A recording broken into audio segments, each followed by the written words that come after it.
प्रचोदयात्। ॐ विश्वादिदेव सवितुर्दुरितादिपरासुव यद्भद्रं तन्यासुव। ॐ शान्तिः शान्तिः शान्तिः।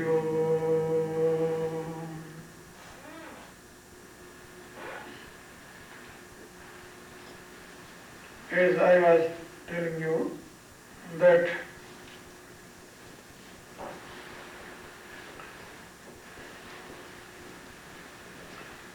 your body is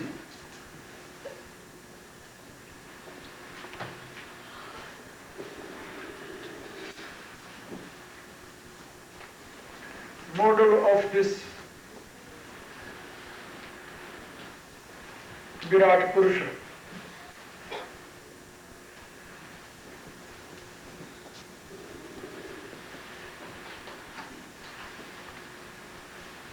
And Virat Purusha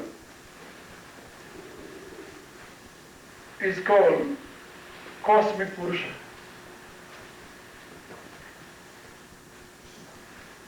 This cosmic world, there are three lokas.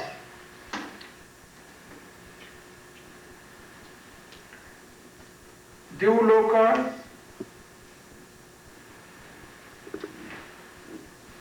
Amritaloka and Mritaloka. Divine world, immortal world and mortal world.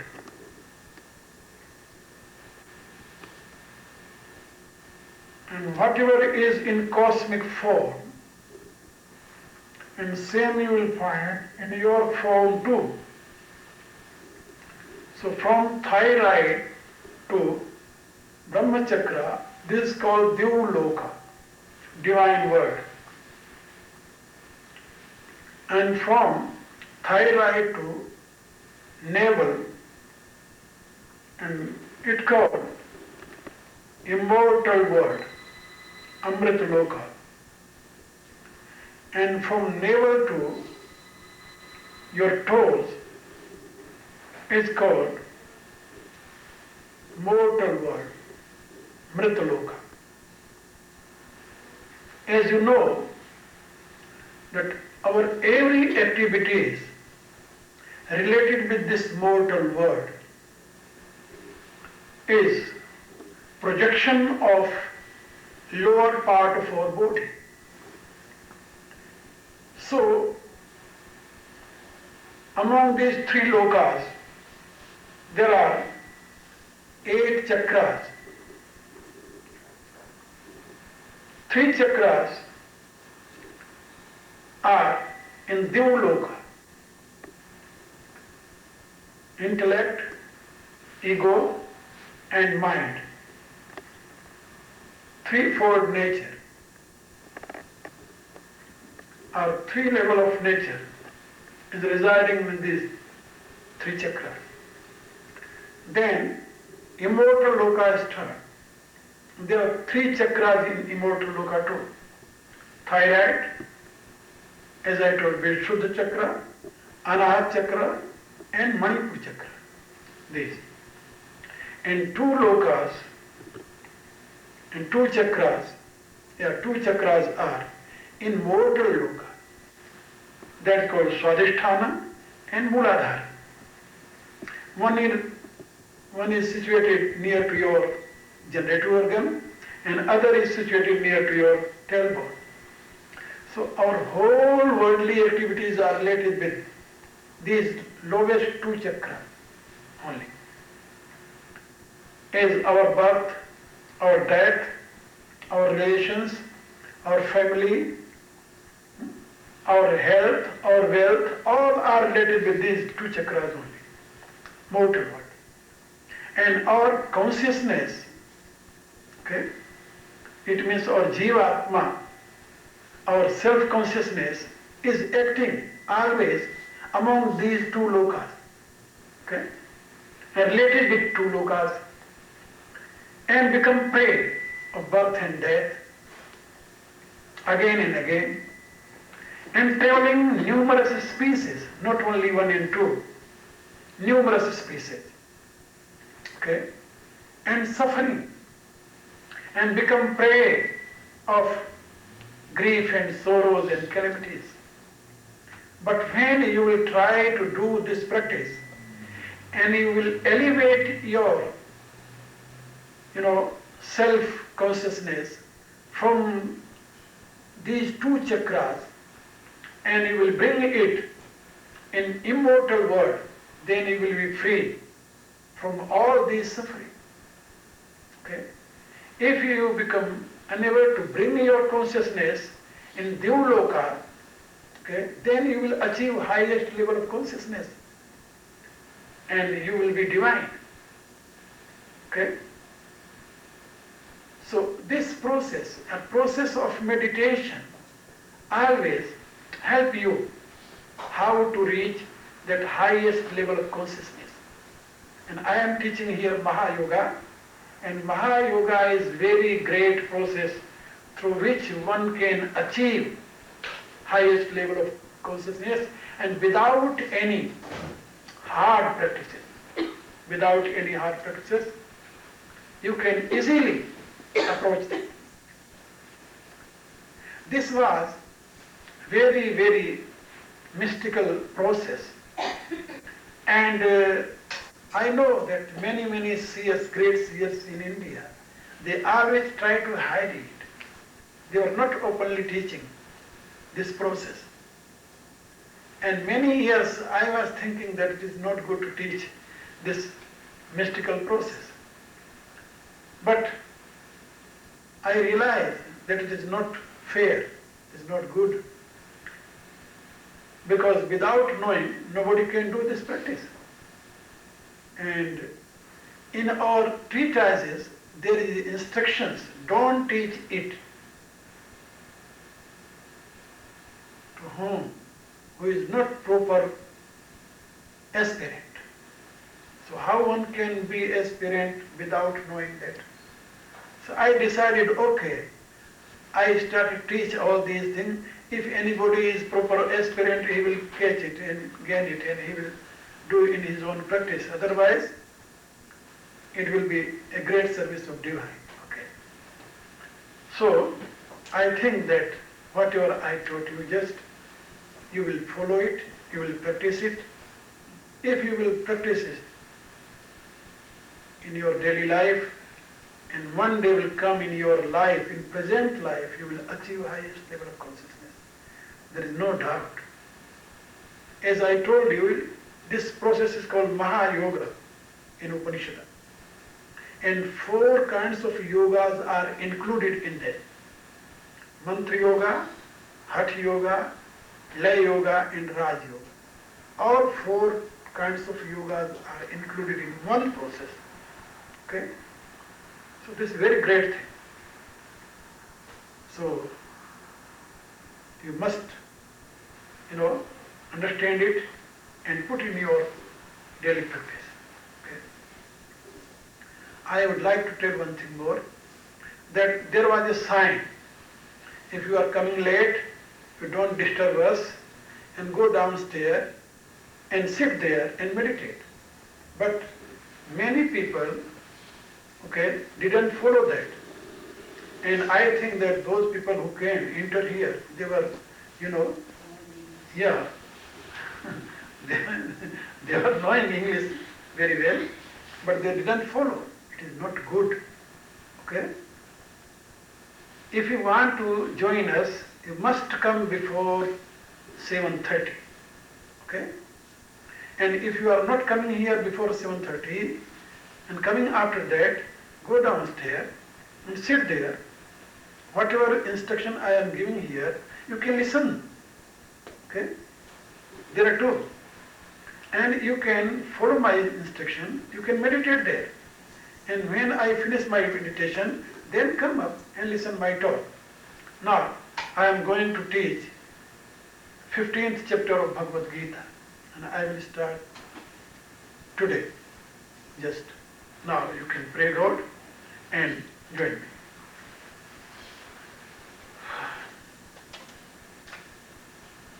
Sri Krishnam Vande Jagat Gurum.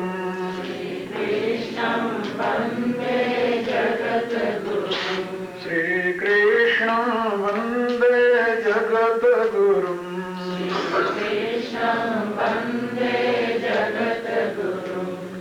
श्रीकृष्णं वन्दे जगद्गुरुं श्रीकृष्णं वन्दे जगद्गुरुं श्रीकृष्णं वन्दे जगद्गुरुं श्रीकृष्णं वन्दे जगद्गुरुम् ॐ वसुदेवसुतं देवं कंसचाणूरमर्दनं देवकी परमानन्दं कृष्णं वन्दे जगद्गुरुं नारायणं नमस्कृत्य नरं चैव नरोत्तमं देवीं सरस्वतीं व्यासं ततो जयमुदीरये प्रणम्य शिरसा देवम् आरतिं करुणाकरम् करोमि गीता व्याख्या भगवद्भाव प्रकाशिनी।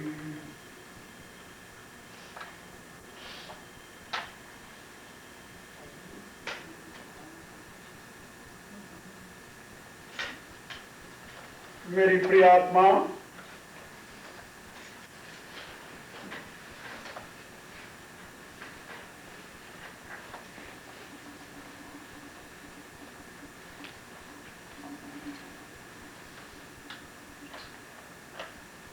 मैं यहाँ पर आप लोगों को गीता के 15वें अध्याय की व्याख्या 20 दिन तक सुनाऊंगा। इसमें 20 श्लोक हैं और एक श्लोक की व्याख्या एक दिन में रोज करने की कोशिश करूंगा और 20 दिन में ये अध्याय पूरा होगा। इसमें भगवान ने पुरुषोत्तम योग की सीख दी है।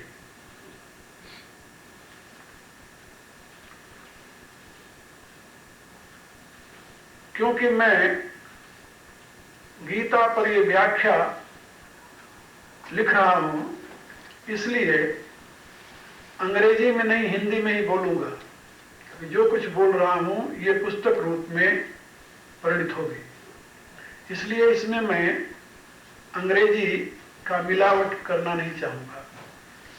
बाद में जो लोग मेरी बात न समझे हों हिंदी में, वो मेरे से अंग्रेजी में समझ सकते हैं।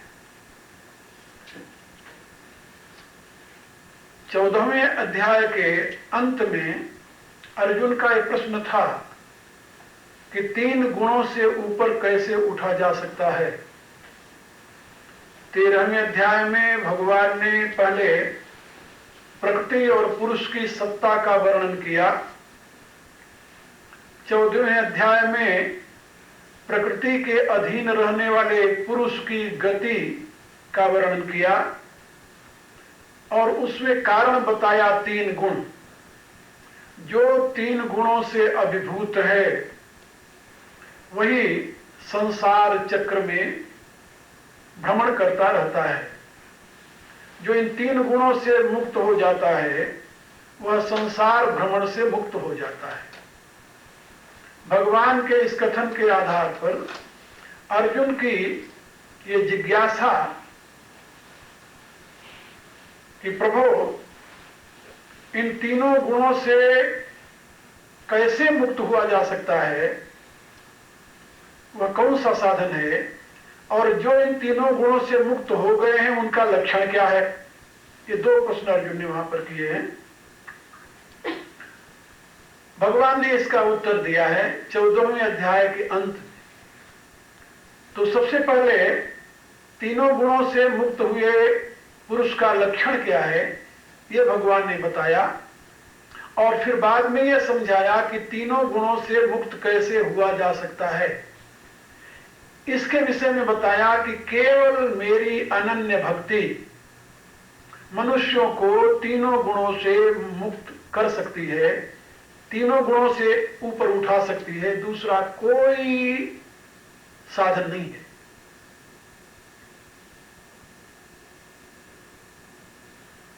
अनन्य नय योगे न यो माम ध्यायन्त उपास्ते, केवल अनन्य योग के द्वारा, अनन्य भक्ति के द्वारा जो मेरी उपासना करते हैं वही इन 3 गुणों से पार जा सकते हैं, अन्यथा नहीं।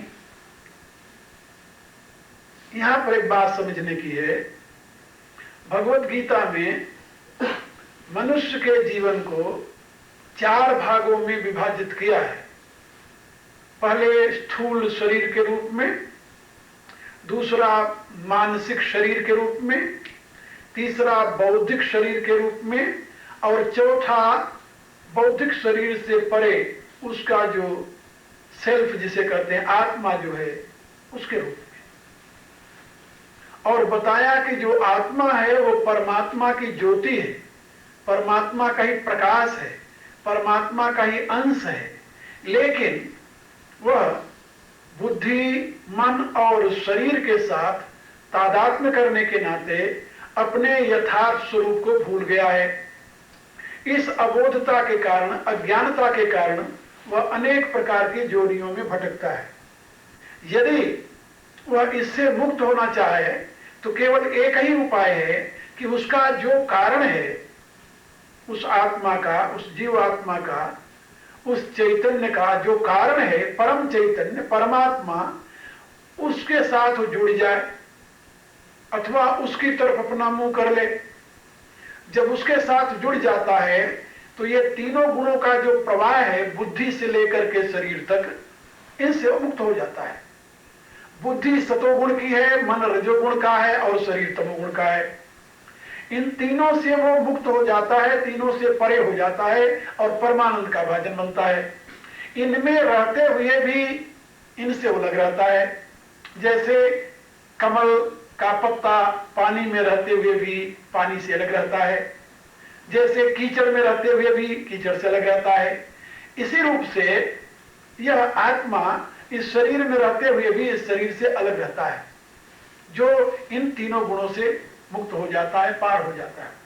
और पार होने के लिए केवल एक उपाय है कि अपने कारण के साथ वो जुड़ जाए, अपने कारण की तरफ देखने लगे, अपने कारण के साथ एकता की अनुभूति करने लगे, उसकी विस्मृति न करे।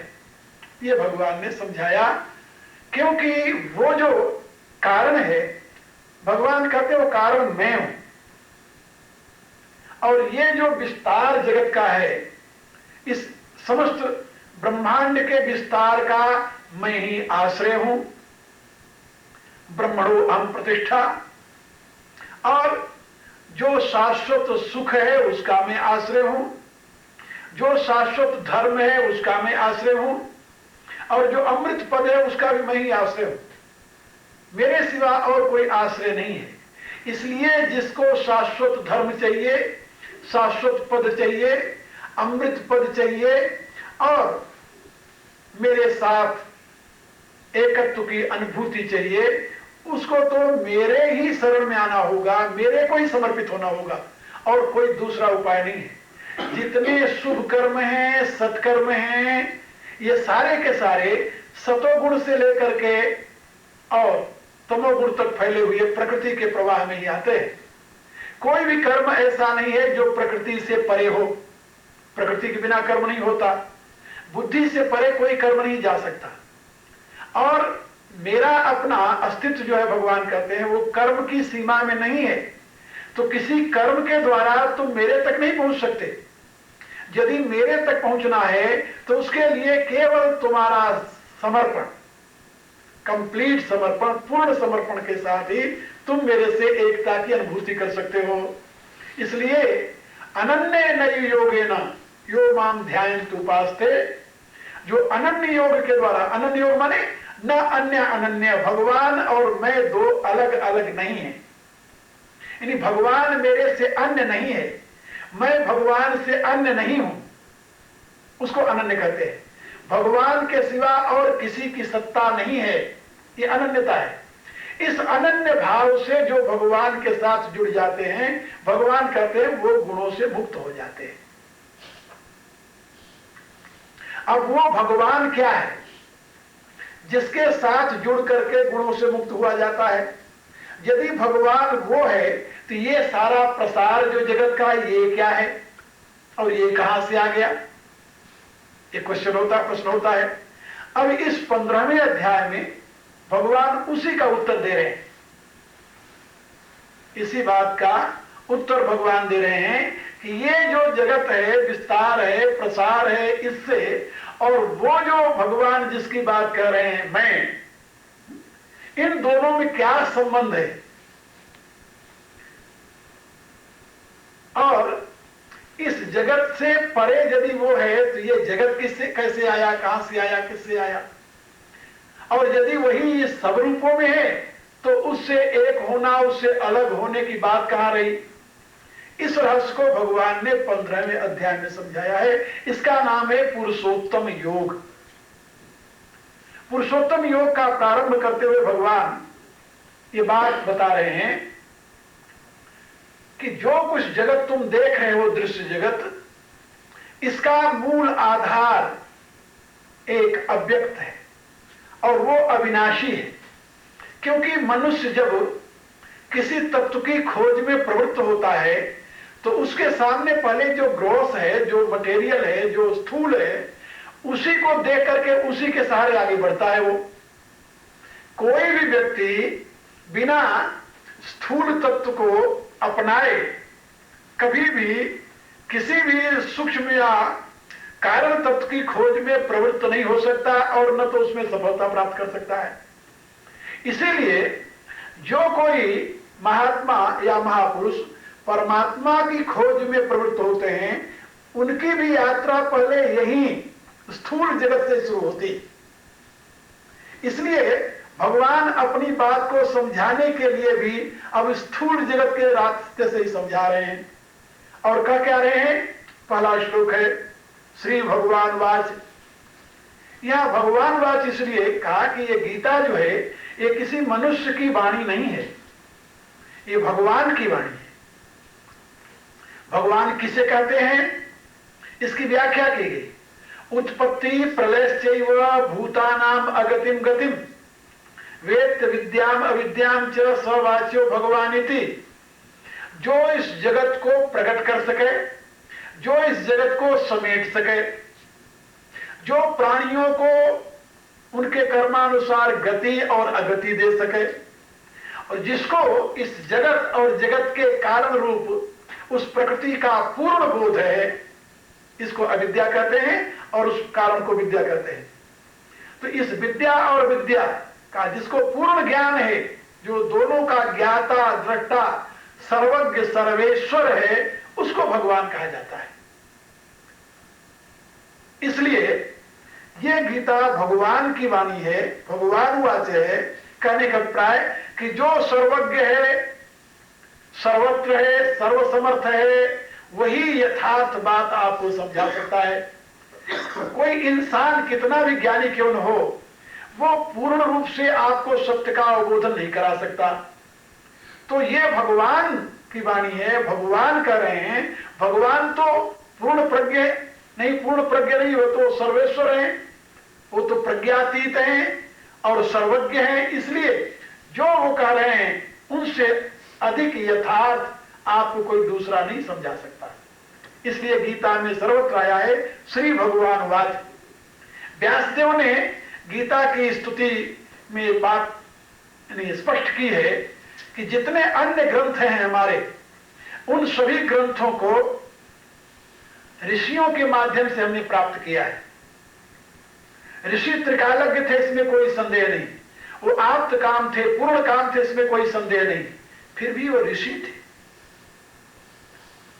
उनके माध्यम से हमने ज्ञान प्राप्त किया है। और इसीलिए हर एक ऋषि का कथन दूसरे ऋषि से नहीं मिलता, क्योंकि हर एक ऋषि अपनी अवस्था के अनुसार बात करता है। तो व्यासदेव कहते हैं कि ये जो गीता है ये किसी ऋषि के माध्यम से नहीं प्रकट हुई है, या स्वयं पद्मनाभस्य मुख पद्मात् विनिसृता। यह तो स्वयं सर्वेश्वर भगवान के मुख से प्रकाशित हुई है। इसलिए ऋषियों की बात में तो कहीं भेद हो सकता है, संदेह के लिए गुंजाइश भी हो सकती है, लेकिन भगवान के संदेश में कहीं संदेह के लिए स्थान नहीं है। या स्वयं पद्मनाभस्य। इसीलिए उन्होंने कहा कि गीता सुगीता कर्तव्या की मन नहीं शास्त्र विस्तरे। यदि तुम गीता को अच्छी प्रकार से समझ लो तो तुम्हें दुनिया के अन्य विस्तृत शास्त्रों के अध्ययन की कोई आवश्यकता नहीं है, क्योंकि यह स्वयं पद्मनाभस्य मुख पद्मात् विनिसृता, ये तो स्वयं श्रीमन नारायण के मुखारविंद से निकली हुई ज्ञान का प्रवाह है। तो गीता भगवान की वाणी है। अब भगवान समझा रहे हैं, क्या कह रहे हैं? ऊर्ध्व मूल मध शाख अश्वत्थम प्राहु अव्ययम छंदांसि यस्य पर्णानि यस्तम वेद स वेदवित्। कहते हैं अर्जुन, एक बड़ा विचित्र वृक्ष है, वृक्ष, उस वृक्ष का नाम है अश्वत्थ। उस वृक्ष की जड़ जो है वो ऊपर है और उसकी शाखाएं नीचे की तरफ फैली हुई है। विचित्र वृक्ष है। सामान्य वृक्ष की गति क्या होती है? जड़ उसकी धरती में होती है, शाखाएं ऊपर होती है। लेकिन ये ऐसा विचित्र वृक्ष है कि इसकी जड़ ऊपर है, स्पेस में है, आकाश में है, और इसकी शाखाएं नीचे फैली हुई हैं। ऊर्ध्व मूल अधः शाख, और इसका नाम है अश्वत्थ। ये अश्वत्थ वृक्ष है और इसको प्राहु अव्ययम, इसको अविनाशी वृक्ष कहा गया है। इस वृक्ष में विशेषता है, यद्यपि इसका नाम अश्वत्थ है। अश्वत्थ माने अ माने नहीं, स्व माने कल, थ माने स्थित। जो कल स्थित नहीं रहेगा उसको कहते हैं अस्वस्थ। नाम तो इसका है अश्वत्थ, कल स्थिर न रहने वाला।